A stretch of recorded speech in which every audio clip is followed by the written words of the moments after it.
नमस्कार दोस्तों, मेरा नाम है आशुतोष। आपका स्वागत करता हूं आपके अपने YouTube channel A to Z ई पाठशाला में। आज से मैं आपको एक नई सीरीज़ शुरू कर रहा हूं जिसमें एकदम संभावित प्रश्न आपके सभी टॉपिक से लेकर रिलेटेड मैं कवर करूंगा। तो जिन्होंने भी जो भी टॉपिक नहीं पढ़ा हुआ है उन टॉपिक से रिलेटेड जो इम्पोर्टेंट क्वेश्चन हैं वो इसमें ज़रूर देख लें, उससे उनका वो टॉपिक भी कवर हो जाएगा। हो सकता है कि इनमें जो मैं बताऊं क्वेश्चन उनमें से एक दो क्वेश्चन आपको उसी में से ही मिल जाए, जिससे आपका वो टॉपिक भी कवर रहेगा और आपको उसमें से भी क्वेश्चन नहीं छूटेगा। तो इसको बड़े ही ध्यान से, जो भी टॉपिक आपका छूटा हो वो तो देख ही लीजिएगा, साथ में जो इसके सभी क्वेश्चन हैं वो भी आप सभी के देखते रहिएगा, जिससे आपके क्वेश्चन की प्रैक्टिस भी हो जाएगी। चलिए शुरू करते हैं आज का हम पहला टॉपिक इंडियन पॉलिटी का। हमारा सिलेबस बेस्ड है, ये संविधान की विशेषताएं सबसे पहले दे रखा है उसमें। तो इसमें ये सभी क्वेश्चन आपके बहुत ही इम्पोर्टेंट है। पहला क्वेश्चन देखेंगे हम। पहला क्वेश्चन है, विश्व का सबसे बड़ा लिखित एवं सर्वाधिक व्यापक संविधान किस देश का है? ब्रिटेन, कनाडा या फिर भारत या फिर दक्षिण अफ्रीका? बताइए इसमें कौन सा होगा। इसमें हमारा ऑप्शन नंबर होगा बी, भारत का संविधान सबसे बड़ा लिखित और सर्वाधिक व्यापक संविधान है। दूसरा नंबर है क्वेश्चन हमारा, भारतीय संविधान कैसा है? कठोर है, लचीला है, ना ही कठोर है ना ही लचीला है, या अंशतः कठोर और अंशतः लचीला है? इनमें से हमें बताना है। ये यूपीपीएससी 2013 का क्वेश्चन है। इसमें हमारा डी ऑप्शन सही होगा, अंशतः कठोर और अंशतः लचीला है। ना ही बहुत ज़्यादा कठोर है हमारे देश का संविधान और ना ही बहुत ज़्यादा लचीला है। ठीक, तीसरा देखते हैं। तीसरा क्वेश्चन है हमारा, भारत का संविधान किस प्रकार का है? नम्य, अनम्य, न सी ऑप्शन है नम्य और अनम्य, या फिर डी ऑप्शन है इनमें से कोई नहीं। तो इसमें हमने अभी ऊपर बताया वैसे ही इसमें भी होगा, नम्य एवं अनम्य। यहाँ का संविधान भारत का नम्य एवं अनम्य है, याद रखिएगा इसको अच्छे से आप लोग सभी। फिर चौथा क्वेश्चन देखते हैं, भारत के संविधान में भारत को माना गया है, क्या माना गया है? एक अर्धसंघ, स्वतंत्र राज्यों का एक संघ, राज्यों का एक यूनियन, इनमें से कोई नहीं। इसमें से हमारा ऑप्शन नंबर हो जाएगा, भारत को राज्यों का एक यूनियन माना गया है। आंसर नंबर सी, याद रखिएगा इसको अच्छे से, राज्यों का एक यूनियन। भारत को संविधान में भारत को माना गया है राज्यों का एक यूनियन। ठीक, चलिए आगे देखते हैं। पांचवा क्वेश्चन, भारत को एक धर्मनिरपेक्ष देश है, भारत, इसका तात्पर्य क्या है? ये आरआरबी 2003 में आया हुआ क्वेश्चन है। सभी नागरिक कानून के सामने समान है, बी ऑप्शन है उसका राज्य स्तर पर कोई धर्म नहीं है। सी ऑप्शन है सभी वयस्कों को चुनाव में मत देने का अधिकार है। डी ऑप्शन है सभी नागरिकों को भाषण देने की स्वतंत्रता है। इसमें हमारा कौन सा ऑप्शन हो जाएगा? इसमें हमारा ए ऑप्शन होगा। धर्मनिरपेक्ष का मतलब होता है सभी नागरिकों के सामने समान है, सभी कानून के सामने सभी नागरिक जो हैं वो समान हैं। ठीक, ये होगा धर्मनिरपेक्ष का अर्थ होता है। ठीक, चलिए आगे देखेंगे अगला। इस चीज़ को याद रखिएगा आप सभी लोग, ये सब बहुत इंपॉर्टेंट क्वेश्चन है। फिर छठा क्वेश्चन है, निम्नलिखित कथनों में से कौन सा सही है? भारतीय संविधान अध्यात्मात्मक है, या भारत एक नाम मात्र का राजतंत्र है, भारत एक कुलीन तंत्र है, भारत एक सांसदात्मक प्रजातंत्र है? इनमें से हमें बताना है। ये तो ज़्यादातर सभी को पता होगा, यूपीपीएससी में आया हुआ क्वेश्चन है ये। ठीक, ये क्या है हमारा? भारत एक संसदात्मक प्रजातंत्र है, यहाँ पर संसदीय व्यवस्था चलती है, याद रखिएगा इसको। ये सारी चीज़ें, कुलीन तंत्र नहीं है, संविधान अध्यात्मात्मक नहीं है और नाम मात्र का राजतंत्र नहीं, ये सब गलत हैं। फिर आगे का क्वेश्चन देखेंगे हम अपना, पढ़ते हैं। भारतीय संविधान के संबंध में कौन सा कथन सही है पूछा है। ठीक, यह एक मौलिक संविधान है, या फिर यह दूसरे देशों के संविधान से प्रभावित है। सी ऑप्शन है, यह दूसरे देशों के संविधान की बिल्कुल नकल है। उपर्युक्त सभी कथन गलत हैं। इनमें से हमारा देखिए कौन सा ऑप्शन होगा। मैंने आपको बता भी रखा है ट्रिक कि कहाँ से क्या क्या चीज़ें ली गई हैं, तो मतलब कहीं किस देश से क्या चीज़ें हमें प्रभावित हुई हैं वो सब चीज़ें बताया है आपको, ट्रिक भी बताया था याद करने का। तो यह दूसरे देशों से के संविधान की से प्रभावित है, ना कि नकल नहीं है। बिल्कुल एक उस देश जैसा नहीं लिया गया, अपने देश के हिसाब से इसमें बदलाव किए गए हैं। तो ये ऑप्शन गलत होगा और यह जो है ऑप्शन सही होगा आपका बी। इस चीज़ को याद रखिएगा। आठवां क्वेश्चन देखेंगे हम, निम्नलिखित में से कौन सा कथन सही है ये बताना है। इसमें भारत का संविधान भारत के संसदीय पद्धति की सरकार की व्यवस्था है करता है। भारतीय संविधान द्वारा स्वतंत्र न्यायपालिका की स्थापना की गई है। भारतीय संविधान भारत में विधिकीय शासन की व्यवस्था करता है। और डी ऑप्शन है हमारा उपर्युक्त सभी। तो इसमें देखिए संसदीय प्रणाली यहाँ पर है, सही है। और उसके बाद भारतीय संविधान द्वारा स्वतंत्र न्यायपालिका की स्थापना की गई है, सही है। स्वतंत्र न्यायपालिका है यहाँ पर। और फिर भारतीय संविधान भारत के में विधि के शासन की व्यवस्था करता है, ये भी एकदम सही है। मतलब इसका आंसर नंबर डी हो जाएगा कि तीनों सही हैं। ठीक, सारे ही सही हैं, याद रखिएगा इन चीज़ों को। अगला क्वेश्चन देखेंगे हम। 9वां क्वेश्चन है हमारा, निम्नलिखित में से कौन सा कथन सही नहीं है। नहीं पर जरा गौर जरूर करिएगा। बहुत सारे लोग एक एक नंबर से पीछे हो जाते हैं, यही नहीं पे गौर ना करने की वजह से एक नंबर उनका छूट जाता है, गलत हो जाता है क्वेश्चन। ठीक, और इसमें तो निगेटिव मार्किंग भी है, तो वो उसमें आपका निगेटिव मार्किंग चला भी जाएगा 1/4। फिर इसके बाद देखेंगे क्या नहीं है, कौन सा कथन सही नहीं है बताना है। भारतीय संविधान निर्मित, लिखित और सर्वाधिक व्यापक है। और उसके बाद बी ऑप्शन है, भारत का संविधान प्रभुत्व संपन्न, लोकतंत्रात्मक, पंथ निरपेक्ष तथा समाजवादी संविधान है। सी ऑप्शन है, भारतीय संविधान के मूल अधिकारों को समाविष्ट किया गया है। संविधान के प्रवर्तक, डी ऑप्शन है, संविधान के प्रवर्तन के समय से ही संविधान में मूल कर्तव्य शामिल हैं। ये चीज़ें इसमें हमारा जो है डी ऑप्शन गलत हो जाएगा, ये सही नहीं है, यह गलत है। बाकी ये सब सही हैं, इसमें मूल कर्तव्यों को बाद में शामिल किया गया है। ठीक, चलिए आगे बढ़ते हैं। निम्नलिखित में से कौन सा कथन सही है। भारतीय संविधान में कई विदेशी संविधान के तत्वों का समावेश किया गया है। बी ऑप्शन है, भारतीय संविधान एकल नागरिकता का प्रावधान करता है। भारतीय संविधान वयस्क मताधिकार की व्यवस्था करता है। और डी ऑप्शन है, उपर्युक्त सही सभी। तो इसमें क्या हो जाएगा हमारा ऑप्शन, देखिए ये सही है, विदेशी संविधान के तत्वों का समावेश किया गया है, बहुत सारे देशों से समावेश है। फिर उसके बाद एकल नागरिकता का प्रावधान है, एकदम सही है। वयस्क मताधिकार है, एकदम सही है। तो यहाँ पर ऑप्शन नंबर हो जाएगा हमारा डी ऑप्शन हो जाएगा कि उपयुक्त सही सभी सही हैं। फिर देखते हैं 11वां नंबर। 11वां क्वेश्चन है, भारत का संविधान है अत्यंत लचीला, अत्यंत कठोर, कठोर कम, लचीला अधिक, कठोर अधिक, लचीला कम। इनमें से हमें बताना है। तो इसमें क्या हो जाएगा ऑप्शन नंबर हमारा सी, कठोर कम, लचीला अधिक है हमारे भारत का संविधान। ये क्वेश्चन सब बहुत बार बार पूछे जाते हैं, देखिएगा आपका इन्हीं में से ही कोई क्वेश्चन आपको मिल भी जाएगा। थोड़ा सा ध्यान से इसको याद रखिएगा सारी चीज़ों को। फिर 12वां देखते हैं हम क्वेश्चन अपना, भारतीय संविधान का स्वरूप किस प्रकार का है। एकात्मक है, पूर्णतया संघात्मक है, संरचना में संघात्मक, भावना में एकात्मक है, या फिर भावना में संघात्मक तथा संरचना में एकात्मक है। इसका क्या हो जाएगा, इसका होगा सी ऑप्शन सही होगा, रचना में संघात्मक है, भावना में एकात्मक है। इसका आंसर नंबर सी सही हो जाएगा। याद रखिएगा इसको अच्छे से कि भारतीय संविधान का स्वरूप संरचना में संघात्मक है और भावना में एकात्मक है। ठीक, इस चीज़ को अच्छे से याद रखिएगा। 13वां क्वेश्चन देखते हैं। ये सभी बहुत ही इंपॉर्टेंट क्वेश्चन है। वीडियो पसंद आ रही हो तो लाइक ज़रूर कर दीजिए, सब्सक्राइब कर लीजिए और अपने जो साथी हैं उनको शेयर भी कर दीजिएगा ज़रूर।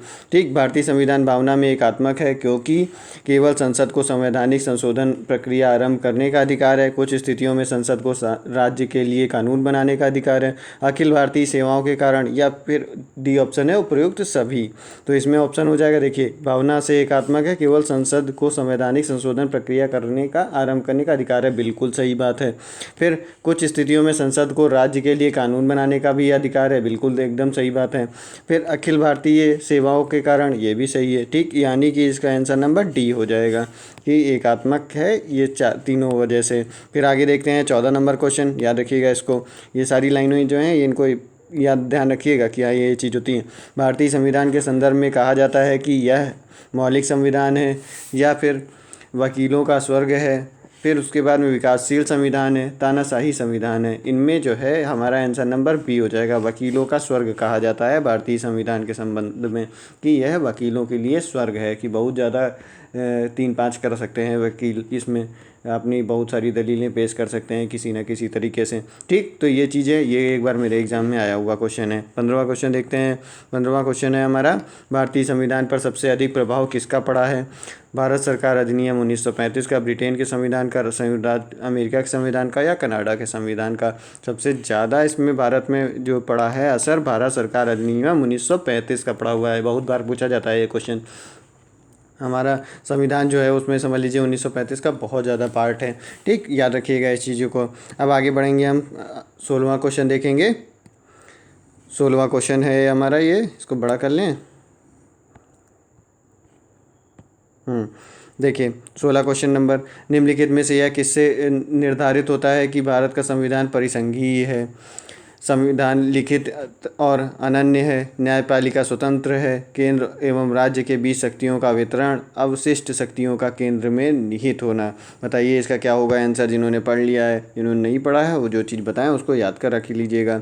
ठीक, इसका आंसर नंबर हो जाएगा सी, केंद्र एवं राज्यों के बीच शक्तियों का वितरण है, इसलिए भारत का संविधान परिसंघीय है। ठीक, इससे यह निर्धारित होता है। फिर आगे बढ़ेंगे, 17वां देखेंगे, भारत में प्रजातंत्र इस तथ्य पर आधारित है कि संविधान लिखित है। ए ऑप्शन है, बी ऑप्शन है, यह मौलिक अधिकार प्रदान किए गए हैं, और सी ऑप्शन है, जनता से सरकारों को चुनने तथा बदलने का अधिकार प्राप्त है। फिर डी ऑप्शन है, यहाँ राज्य के नीति निर्देशक तत्व हैं। ये BPSC 1994 में आया हुआ क्वेश्चन है। ये 17वां क्वेश्चन। बताइए इसका क्या होगा। प्रजातंत्र का मतलब मैंने इससे पहले भी क्वेश्चन करवाए हैं, अगर आप लोगों ने देख रखा होगा तो देखिए उसमें भी बताया था। ये जनता से सरकारों को चुनने तथा बदलने का अधिकार प्राप्त है। फिर उसके बाद में देखेंगे 18वां क्वेश्चन। भारतीय संविधान में है 300 से अधिक आर्टिकल, 350 से अधिक आर्टिकल, 400 से अधिक आर्टिकल, 500 से अधिक आर्टिकल। इसमें हो जाएगा हमारा आंसर नंबर बी, 350 से अधिक आर्टिकल हैं भारतीय संविधान में। फिर देखते हैं भारत में किस प्रकार की शासन व्यवस्था अपनाई गई है, अमेरिकी अध्यात्मक प्रणाली या फिर ब्रिटिश संसदात्मक प्रणाली। फिर सी ऑप्शन है, फ्रांसीसी अध्यात्मक प्रणाली या फिर सामूहिक मंत्रिमंडलात्मक प्रणाली। इनमें से हमारा कौन सा होगा ऑप्शन, बताइए जिनको आता है तुरंत इसको। हमारे यहाँ ब्रिटिश संसदात्मक प्रणाली अपनाई गई है। ठीक, इसका हो जाएगा बी ऑप्शन, याद रखिएगा। भारत में शासन व्यवस्था ब्रिटिश संसदात्मक प्रणाली अपनाई गई है। फिर आगे है 20वां, भारतीय राजनीतिक व्यवस्था में इनमें से कौन सर्वोच्च है। सर्वोच्च न्यायालय, संविधान, संसद या फिर धर्म। हमें बताना है इसमें कौन सर्वोच्च है। तो ये चीज़ें याद होंगी आपको कि भारतीय संविधान सर्वोच्च है। संविधान के आगे कोई भी चीज़ नहीं है, सर्वोच्च न्यायालय भी नहीं, न संसद और ना ही धर्म। संविधान ही जो है वो सबसे सर्वोच्च है, उसी पे ही सारी चीज़ें टिकी हुई हैं। संसद भी उसी के भरोसे चलती है, और सर्वोच्च न्यायालय भी और धर्म भी, सब कुछ जो है उससे ऊपर नहीं है कहा गया है। ठीक, फिर 21 नंबर क्वेश्चन देखेंगे हम। भारतीय संविधान के वृहद होने का कारण है, इनमें अनेक संविधानों के अनुभव समाविष्ट हैं। और बी ऑप्शन है, इनमें विस्तृत प्रशासकीय प्रावधान है। सी ऑप्शन है, यह एक बड़े देश के शासन से संबंधित है। इनमें संघ तथा राज्य दोनों सरकारों का संविधान है। 21 नंबर है हमारा, 21 का हो जाएगा हमारा डी। इनमें संघ तथा राज्य दोनों सरकारों का संविधान है, इसलिए यह वृहद है। फिर 22 नंबर देखते हैं, भारतीय संविधान का अभिभावक कौन है। राष्ट्रपति, प्रधानमंत्री, सर्वोच्च न्यायालय, निर्वाचन आयोग। इनमें से हमें बताना है कि कौन भारतीय संविधान का अभिभावक है। भारतीय संविधान का अभिभावक सर्वोच्च न्यायालय कहलाता है। फिर उसके बाद में 23 नंबर देखते हैं, भारत में वयस्क मताधिकार की उम्र सीमा क्या है। 18 वर्ष, 20 वर्ष, 21 वर्ष या फिर 25 वर्ष। इस क्वेश्चन का आंसर आप लोग हमें दीजिएगा कि 23 का आंसर ये है। यहाँ पर आप कमेंट बॉक्स में दीजिएगा कि 23 का बी होगा, ए होगा, सी होगा, डी होगा, क्या होगा, ये आप हमें बताएंगे। ठीक, इस तरह से लिख दीजिएगा आंसर। अगला क्वेश्चन, भारतीय संविधान व्यवस्था की एक विशेषता है, क्या है। दोहरी नागरिकता, संविधान की सर्वोच्चता, केंद्र में संपूर्ण शक्ति और शक्तियों का एकीकरण। इन चारों में से बताना है भारतीय संघीय व्यवस्था की एक कौन सी व्यवस्था है। भारतीय संघीय व्यवस्था की विशेषता संविधान की सर्वोच्चता है। ठीक, आंसर नंबर 20 का सही हो जाएगा। याद रखिएगा कि भारतीय संघीय व्यवस्था का विशेषता एक है संविधान की सर्वोच्चता। फिर आगे बढ़ेंगे हम, 25वां देखते हैं क्वेश्चन, भारत के संविधान में संघीय शब्द की जगह किन शब्दों का स्थान दिया गया है। संघीय राज्य, संघों का राज्य, राज्यों का संघ या फिर डी इकाइयों का संघ। बताना है आपको कि भारतीय संविधान के संघीय शब्द में किन शब्दों को स्थान दिया गया है। तो इसका हो जाएगा राज्यों का संघ। हमारा प्रस्तावना में ये कहा गया है भारत जो है राज्यों का संघ है। ठीक, फिर उसके बाद में 26 नंबर देखते हैं, भारतीय संविधान में कितनी अनुसूचियाँ हैं। 1, 2, 3 या फिर 4। हमारा ऑप्शन नंबर क्या है, इसका हो जाएगा 3 अनुसूचियाँ हैं। ठीक, ऑप्शन नंबर सी हो जाएगा इसका। ठीक, चलते हैं अगला क्वेश्चन देखेंगे हमारा। याद रखिएगा भारतीय संविधान में अनुसूचियाँ 3 हैं। फिर उसके बाद भारत का संविधान अपना प्राधिकार किससे प्राप्त करता है। भारतीय स्वतंत्रता अधिनियम 1947 से, समाज के सभी वर्गों के लोगों द्वारा प्रतिनिधित्व विधानसभा से, भारत की जनता से, राष्ट्रपति और सर्वोच्च न्यायालय से। इनमें हमें बताना है संविधान अपना प्राधिकार किससे प्राप्त करता है। यह प्राप्त करता है अपना भारत की जनता से। एसएससी में आया हुआ क्वेश्चन है 2000 में। ठीक, फिर आगे बढ़ेंगे। 28वां क्वेश्चन देखते हैं। भारत में वैध प्रभुसत्ता निहित है, राष्ट्रपति में, न्यायपालिका में, मंत्रिमंडल में या फिर संविधान में। तो भारत की प्रभुसत्ता निहित है संविधान में, क्योंकि संविधान सर्वोच्च है। फिर भारतीय संविधान की संरचना किस प्रकार की है बताना है हमें। 29 नंबर क्वेश्चन है हमारा कि भारतीय संविधान की संरचना किस प्रकार की है। संघीय है, एकात्मक है, कठोर है। कुछ एकात्मक एवं कुछ कठोर है। इसकी चीज़ को बताया था अभी इससे पहले क्वेश्चन। कुछ एकात्मक एवं कुछ कठोर है। आरबी 2003 में आया हुआ क्वेश्चन है।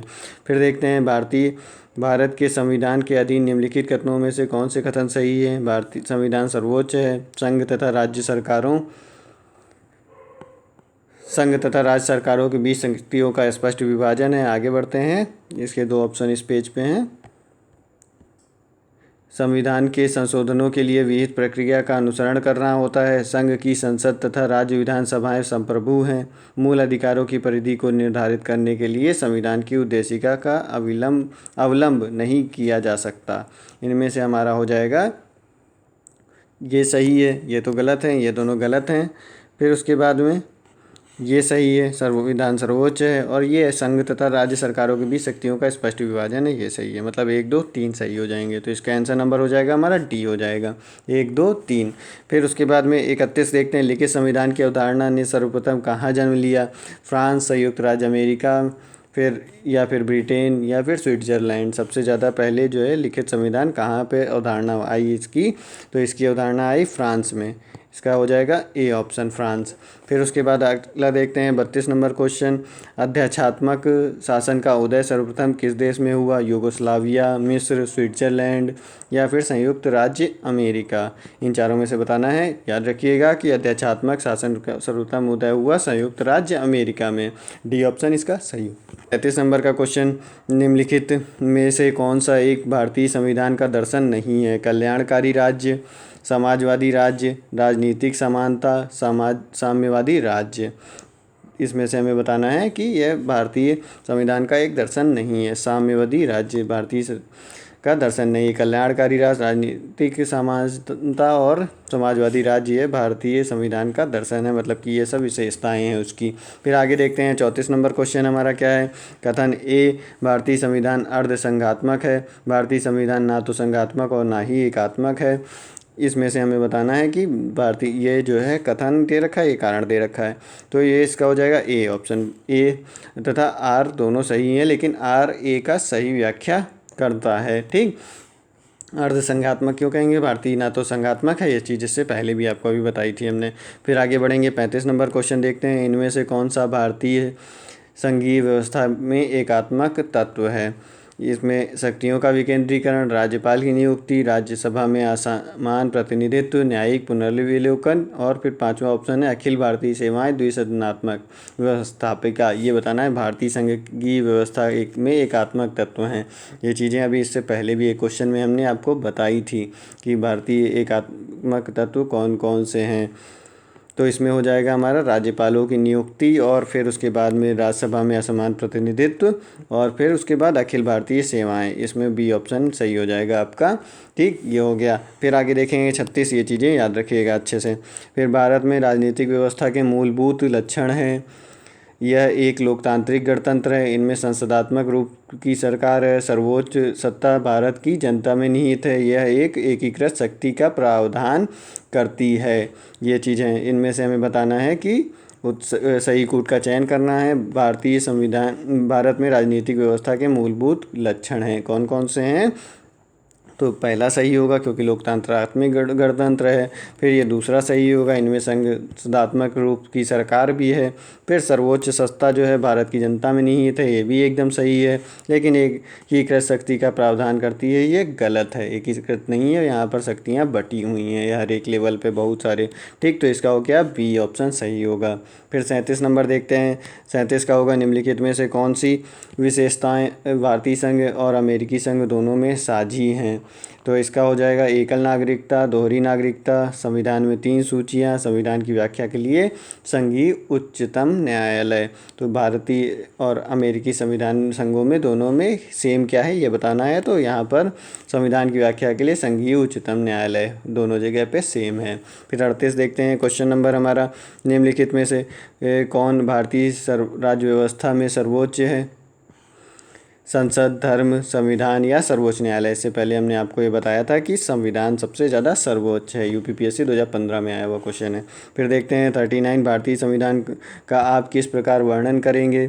आकार के माध्यम से बहुत छोटा तथा सुसंहत, विश्व के सबसे विस्तृत संविधानों में से एक, या फिर यह एक लिखित संविधान नहीं है। देखिए गलत है, लिखित संविधान है क्योंकि ये भी छोटा भी नहीं है, आकार में मध्यम भी नहीं है। तो यानी कि ये सी ऑप्शन बचा, विश्व का सबसे विस्तृत संविधानों में से एक है। पहला क्वेश्चन भी आपको बताया था कि भारतीय संविधान विस्तृत, अगर याद होगा आपको तो ध्यान से सुना होगा तो ये आपने क्वेश्चन कर लिया होगा। फिर भारत का संविधान मान्यता प्रदान करता है केवल धार्मिक अल्पसंख्यकों को, केवल भाषाई अल्पसंख्यकों को, और सी ऑप्शन है धार्मिक एवं भाषाई अल्पसंख्यकों को, और फिर उसके बाद डी ऑप्शन है धार्मिक, भाषाई एवं जातीय अल्पसंख्यकों को। इसमें ऑप्शन नंबर सी हो जाएगा, धार्मिक एवं भाषाई अल्पसंख्यकों को भारतीय संविधान मान्यता प्रदान करता है।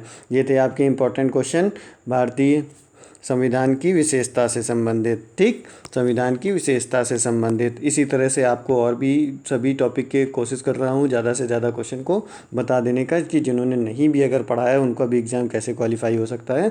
तो उसका एक तरीका यही है कि आप एक एक टॉपिक उठा के उसके इंपॉर्टेंट क्वेश्चनों को पढ़ लें ज़्यादा से ज़्यादा। 2 बार इन वीडियो को, एक बार के बजाय 2 बार 3 बार देख लीजिएगा, भले ही स्पीड बढ़ा के देख लीजिएगा, लेकिन आप इनको देख लीजिएगा, जिसमें हम उम्मीद करता हूँ कि आपको इसके क्वेश्चन एग्ज़ाम में भी मिलेंगे और फिर आपका भी सिलेक्शन हो जाएगा। मिलेंगे अगले वीडियो में। नमस्कार, धन्यवाद।